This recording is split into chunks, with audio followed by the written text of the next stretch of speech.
are asking you to spread the word that these monuments are important. It's our heritage, it's our culture. We must go and look at them and appreciate them and tell people about them.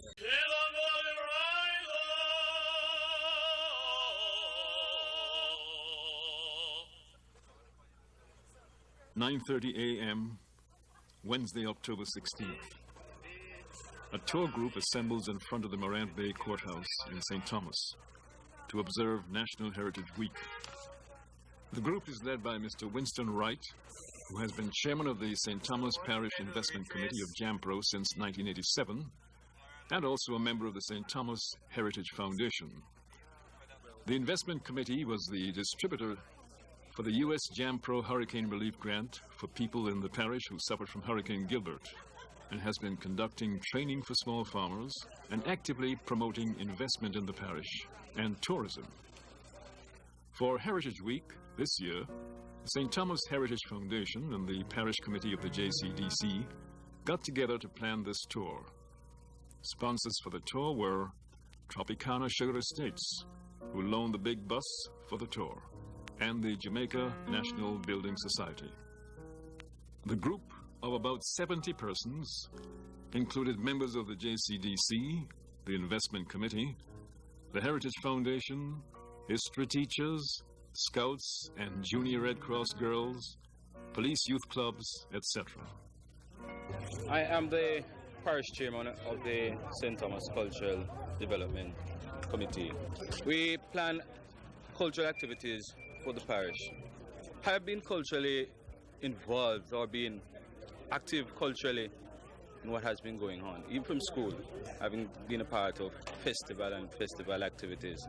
Hence, the spirit has still been there. St. Thomas has the hero Paul Bogle, but others, such as Three Finger Jack, are also from St. Thomas. So therefore, I am just playing my role in terms of promoting culture in the parish. Well, I am Jacqueline Hendricks, Miss St. Thomas Festival Queen, 1991-92. And seeing that this is a JCDC project, I am a part of the planning, therefore I had to be on the trip. I am teaching at the Middletown Primary School. I am teaching grade 2. Beautiful children, bright children, intelligent, lovely children. I think we need to introduce our heritage in the schools. I don't think enough of that is being done right now. And because of that, there's just a lack of interest on the part of the young people. Some of them don't seem to think that it is relevant to them, but we're hoping that we will be able to educate them so that they can take part in the heritage. And particularly the culture of St. Thomas, we have a very rich one here. And, we find that not enough emphasis is placed on the heroes. Paul Bogle, I mean, this is his home, and I don't think enough is being done. But the JCDC alone just cannot do that. It has to start from in the schools, and it has to start from a very early age too. We teach the CXC history syllabus. But that's Caribbean. That's Caribbean. They only do it in a by-the-way sort of way. They do look at the Morant Bay Rebellion if you look at adjustments to emancipation as your main theme. But yes, in some depth if they did it as their main theme, but certainly not if they did not do it, they would not have done like the Morant Bay Rebellion. But as a teacher of history at Morant Bay High School, we make sure that we do it because the children are from St. Thomas. So the student, but remember, we have a very small percentage of students who do history, who opt to do history. So but that's social life. But social life, no, we do, another theme is social life in 1938. So we do that in depth because even for one of the SBA, we did, they went out and did interviews as to what was happening then, life, cultural forms and so on. There is a lot we're not doing, but the syllabus that they have to follow is very tight. To do 500 years in 2 years is a...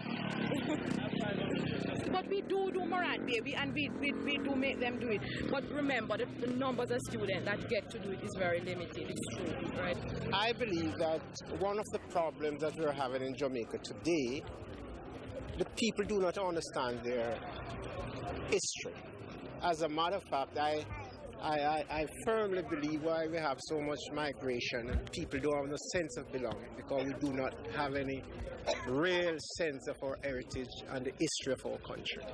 And that was what really inspired me to be a part of this Heritage Foundation and to do what I can do in terms of helping to see if we can relive our history and let people aware of the sense of responsibility with a greater national trust towards Jamaica. Because unless people understand their history, their cultural background, no progress, because this must coincide in order for the upward development of any nation. The tour is designed to highlight the importance of the historical and cultural monuments and sites that depict the rich heritage of which St. Thomas is very proud. But we'd also like to encourage investment in the parish. So we hope that by promoting them, the interest will be increased and that people will be actively participating in developing these sites so that they can not only promote the heritage but earn foreign exchange. I'm involved with the Parish Investment Committee side of it, and am also working with the committee, National Heritage Foundation Committee for St. Thomas. So it was instigating a lot of the plans behind this tour today. I am working for JAMPRO out here in St. Thomas and looking towards the investments of anything from the small business scope, agriculture, manufacturing, service related. It's all right, we are doing well. I'm from the States. I'm a Peace Corps volunteer, so I'm here for a 2-year period. This, I think, is the first time that we are arranging such a tour. We are hoping that you will not only go back to visit these sites, but you will encourage your other friends and your fellow students to visit them. We hope the teachers in the parish will make a concerted effort to take as many students as possible to visit these historical sites. And when your relatives come from abroad, we hope you'll take them to the sites and tell them about everything that we ought to know but we don't know, and make them proud of Jamaica and their heritage.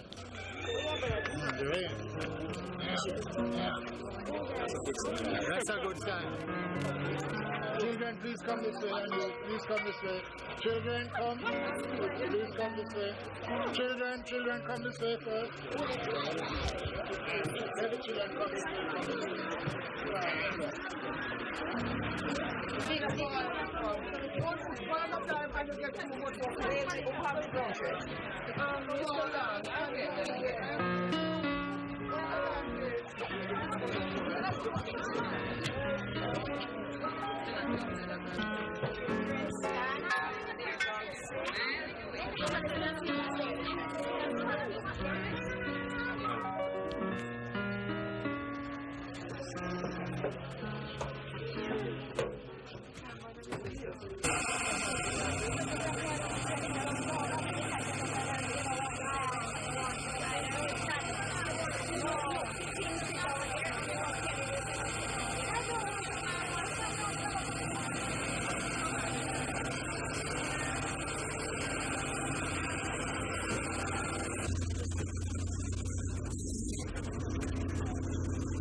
and go down.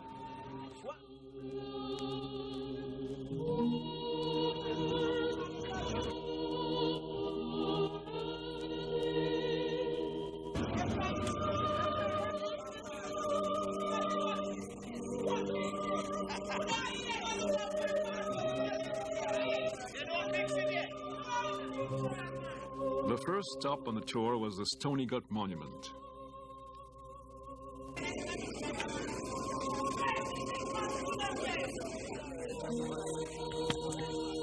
The chapel and house of Deacon Paul Bogle were located on this site. It was from here, on October 11th, that Bogle marched in Morant Bay to protest against the oppression of the people by the planters and magistrates. After the fight at the courthouse, Bogle returned here with some of his people and held a prayer meeting at his chapel. He left on about October 13th. On October 19th, a party of sailors, marines, artillerymen, and volunteers, commanded by Lieutenant Oxley of the Royal Navy, left Morant Bay to seek Bogle. They marched into Stony Gut the same day, ankle-deep in mud, as it was the start of the rainy season. They destroyed Bogle's chapel. At 11 a.m. on the same day, they were joined by 115 men of the 6th Royal Regiment. Together, they burnt the community of Stony Gut. Bogle returned here a couple of days later with a price of £400 on his head to find the place destroyed and deserted. Shortly after, he was captured and taken to Morant Bay. Some people have tried to devalue Paul Bogle and what he did for the people of the country. He has been called a racist, a murderer, and a savage. He was none of these things. He was a man with a social conscience who cared deeply about people and tried to correct social and political conditions which oppressed the people of Jamaica.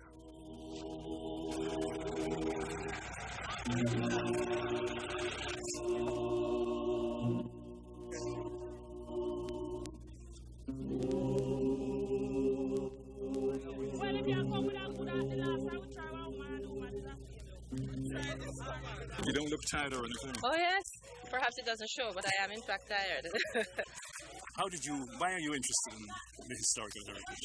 Well, it's always good to know as much as possible about your heritage, I think.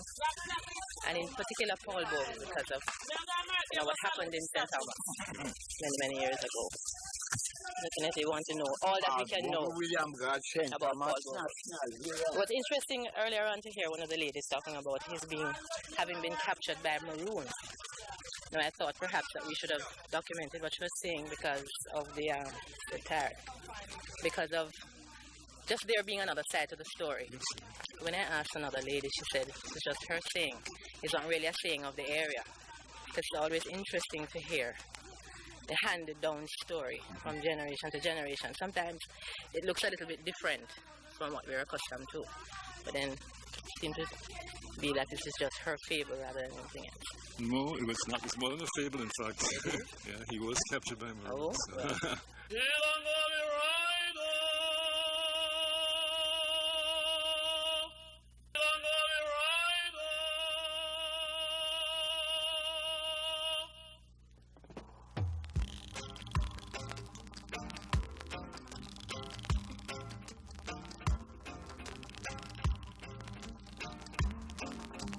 The driver of the long bus had trouble getting around some of the hairpin turns.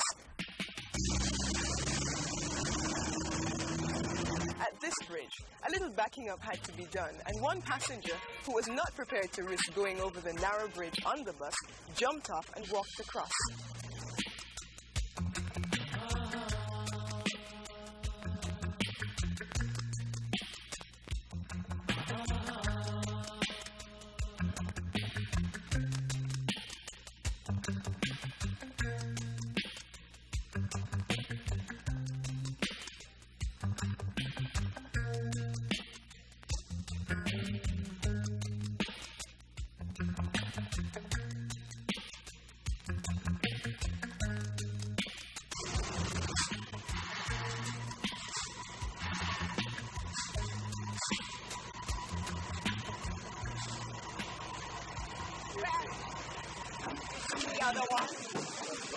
Why you came off the bus? No. A while ago. Because the narrow turning, and I do not like heights. It's not so high. It was not so high, but probably because I was sitting in the front, it seems very high to me. You prefer to walk across? I prefer to walk. I think it was safer to walk across. I'm the treasurer for the PIC, and I'm a member of the National Heritage Foundation Committee. And I was born in Stony Gut too, so that was our start. Yes. Right where you should, just before where we came in, that's my grandmother's land. So you're one of the privileged few then? I am. Thank you. Welcome.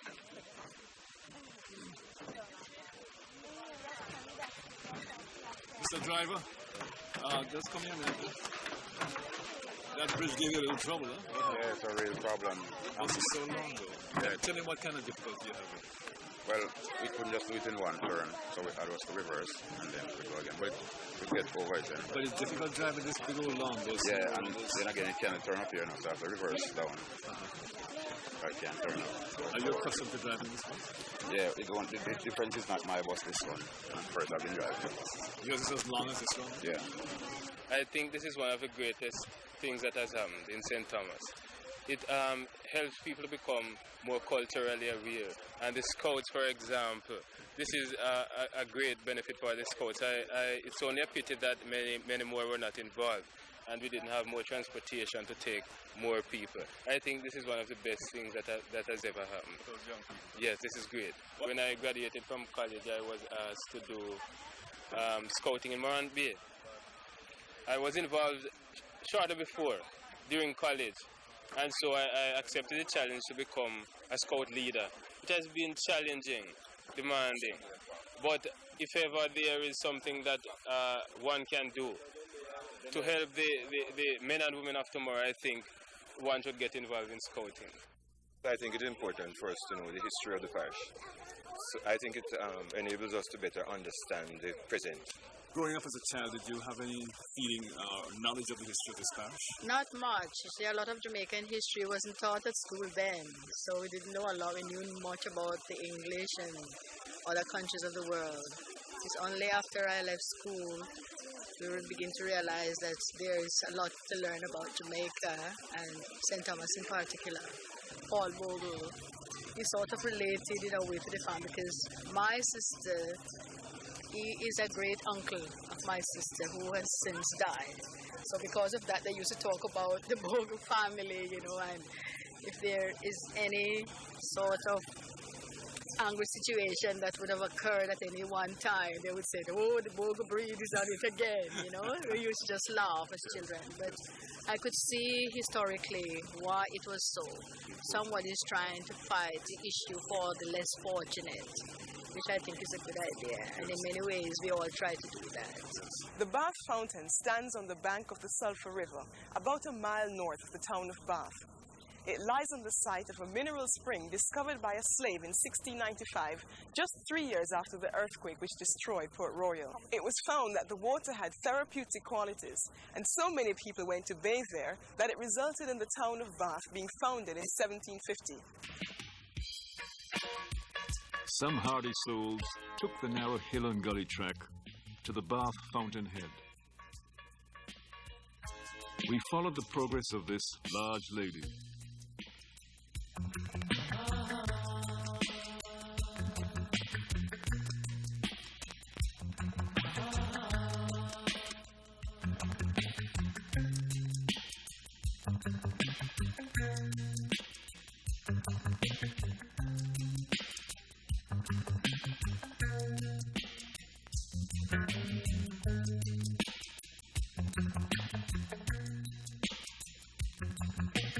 Brave soul. She made it all the way to the fountainhead.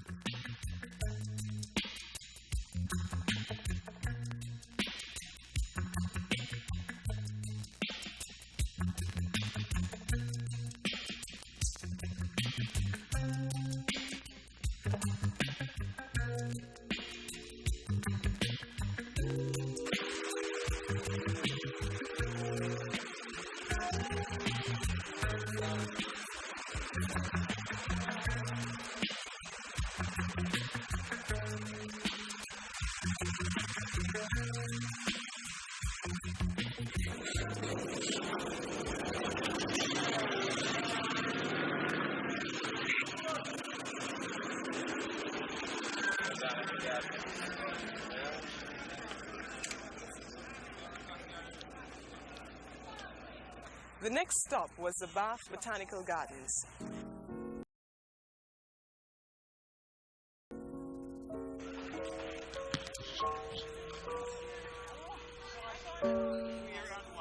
The Bath Botanical Gardens were established by Thomas Clark, on December 1, 1790. He came to Jamaica to superintend 2 botanical gardens and brought a number of plants with him. Early in February 1793, HMS Providence, commanded by William Bligh, arrived at Port Royal with plants. Some were planted at Spring Garden at Ligony, the property of Mr. Hinton East.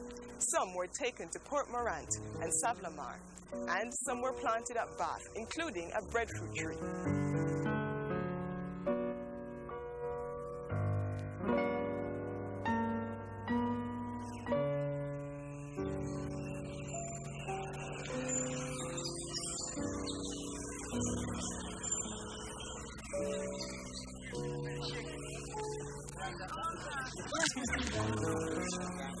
The young people enjoyed being in this cool, quiet Garden of Eden, even to the point of shaking down forbidden fruit.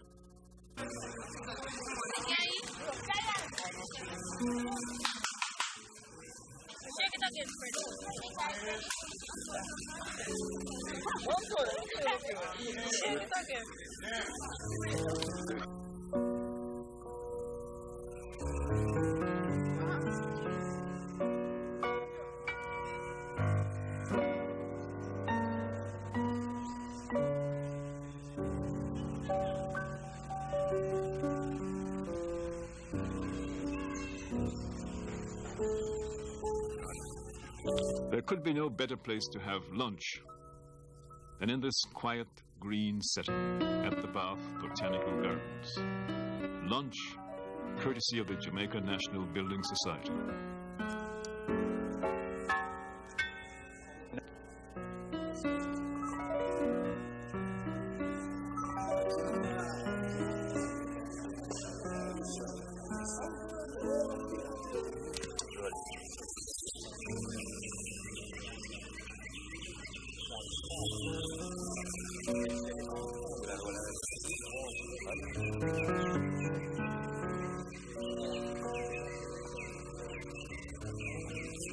Yeah.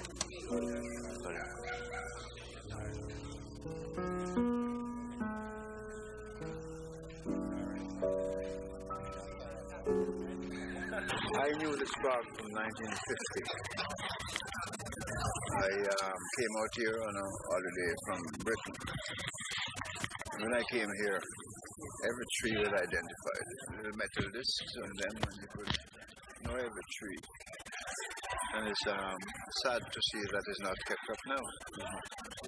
This is, as far as I'm concerned, this is peace, this is tranquility, this is proverbial Garden of Eden. So why are we neglecting this? Because the people come here, they see trees, yes, but they want to know what the trees are all about.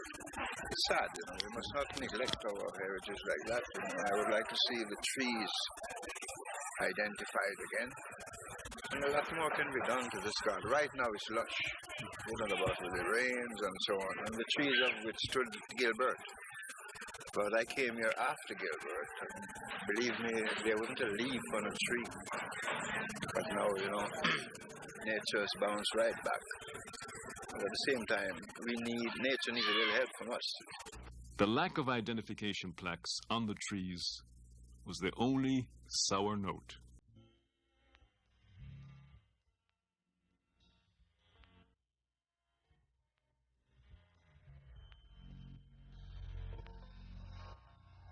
On leaving the Bath Botanical Gardens, the Heritage Group headed for the Morant Point Lighthouse. The way to the lighthouse was on a narrow road, more like a track, going first through acres and acres of cane fields, and then through mangrove-looking growth, which sometimes grew into the road. The bus had to fight its way through.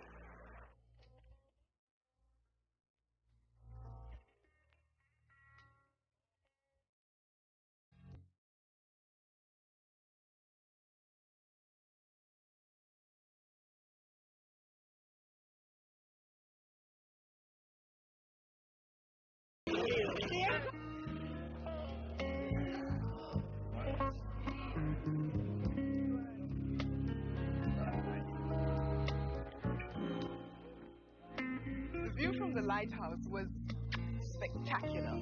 Some didn't climb to the top because of the staggering height. The eastern end of Jamaica, so different from the northwest coast. Here, there is a wildness, a remoteness, a starker landscape. Coral stones on the beach and on the flat land behind the lighthouse, which was inundated by seawater for days after Hurricane Gilbert. Yeah, Gilbert, the tour bus was here. And in the morning, when I wake up, I see that the news coming up. So I said, boy, I'm going to go home, you know. I can tell you everything down there. And I can tell you, no, man, you can't pass around there now. I see it on the road. And we just school up, and about 5 minutes time, the first wave had come, down right down this cocky there. You go right to the back door and come right to the veranda. And then my friend was that one thing I will be and run up here. And train the whole day up here. With one thing I will be, not even a crack officially. So when the sea come up, you go right to the gate and go right down to the bushes. And we couldn't go down the whole day. The night after Gilbert was 5, and I come and turn on the light, the rain come. And it's right here, so I still couldn't go down back out to go down the house. And the whole night it was raining. And I slept up there. I couldn't go home till about 3 days time to go to the spot and back. Yeah, I lose everything in Gilbert. Just 3, 4.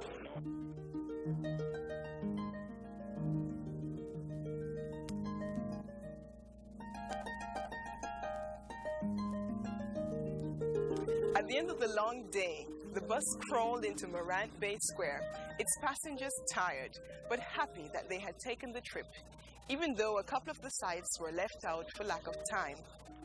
It was an excellent way to celebrate Heritage Week. So, well, I hope you enjoyed the day, first of all. Oh, yes. And for all those who went to the lighthouse for the first time, we are charging $50 extra.